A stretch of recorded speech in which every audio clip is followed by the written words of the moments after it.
اعوذ باللہ من الشیطان الرجیم، پناہ مانگتا ہوں میں اللہ کی شیطان مردود سے۔ بسم اللہ الرحمن الرحیم، شروع اللہ کا نام لے کر جو بڑا مہربان نہایت رحم والا۔ ان الحمد للہ وکفا والصلاة والسلام علی من لا نبی بعد، اما بعد فاعوذ باللہ السمیع العلیم من الشیطان الرجیم من ہمزہ ونفخہ ونفثہ۔ بسم اللہ الرحمن الرحیم۔ سورۃ الحجرات جو قرآن کے پارہ نمبر 26 کے اندر موجود ہے، اور اسی سورہ مبارکہ کا ترجمہ اور تفسیر ہم پڑھ رہے ہیں۔ اس کی 10 آیات اللہ کی توفیق سے ہم نے پڑھ لی ہیں۔ آج آیت نمبر 11 اس کا ترجمہ اور اس کی تفسیر انشاءاللہ ہم پڑھیں گے۔ اس آیت کے اندر اللہ تبارک و تعالی نے بڑی اہم باتیں بیان کی ہیں۔ پہلے اس آیت کی تلاوت، لفظی ترجمہ، با محاورہ ترجمہ، اور پھر اس کی مختصر تفسیر ہوگی۔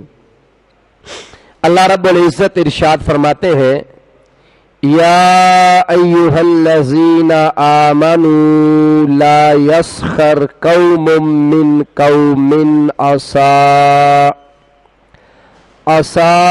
ان یکونوا خیرا منہم ولا نساء من نساء عسى ان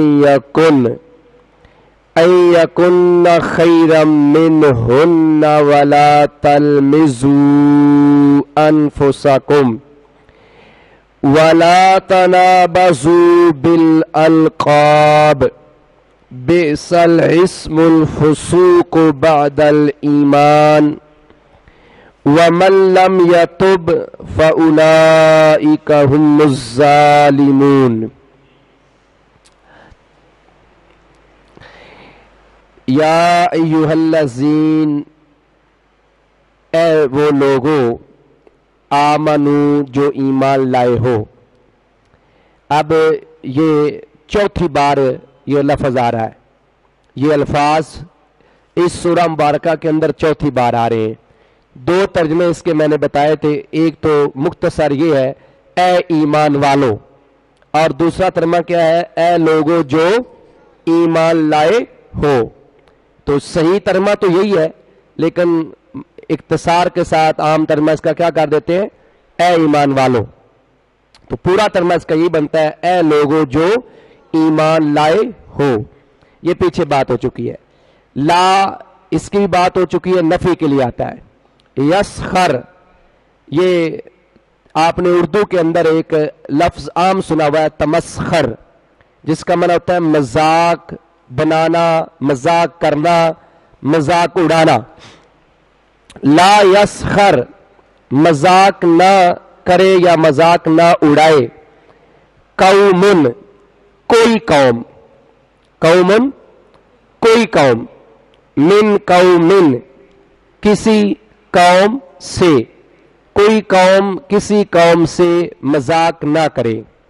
قوم سے مراد مرد مراد ہے، یہ ذہن میں رکھنا ہے، کیونکہ جس طرح قرآن میں آتا ہے کہ الرجال قوامون علی النساء، کہ مرد عورتوں پر قوامون ہے، تو اسی سے یہ لفظ ہے قومن، کہ یہاں قوم بمانا مرد ہے، رجال ہے، کہ بندے جو ہیں وہ بندوں میں سے کسی کا مذاق نہ اڑائیں۔ اور اگر قوم بمانا قوم بھی لے لیں تو پھر بھی بات ٹھیک ہو جاتی ہے، کہ کوئی گروہ، کوئی جماعت، کوئی قوم دوسری قوم کا مذاق نہ اڑائے۔ لیکن زیادہ معنی یہی صحیح ہے کہ کوئی مرد جو ہے وہ کسی کا مذاق نہ اڑائے، جب اس کی وضاحت کریں گے، لیکن لفظی ترجمے میں اس کا ہم قوم کا ترجمہ قوم ہی کریں گے۔ عسا ہو سکتا ہے، عسا کا معنی ہوتا ہے قریب بھی اور ہو سکتا ہے، ان یکونو کہ وہ